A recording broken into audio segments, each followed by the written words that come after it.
เบิ่งเมนูไก่ใต้น้ำโอ้ยขวมซะบ่เนาะสิบ่ได้กินซะบ่เนาะโอ้เป็นไดโอ้ย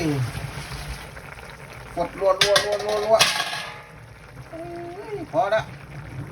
โดนละเป็นสมองละเปื่อยดีละปานนี้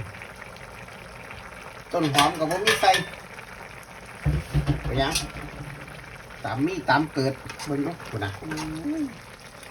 ไก่เหนียวครับไก่เหนียวเฮ็ดไก่ใต้น้ำมีน้ำในตั้งน้อยจังได้สด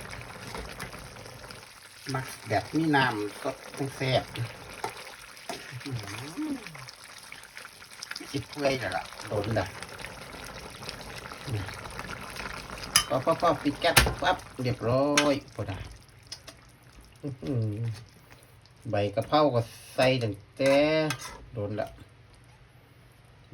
ซิมันจะบาดกันนะ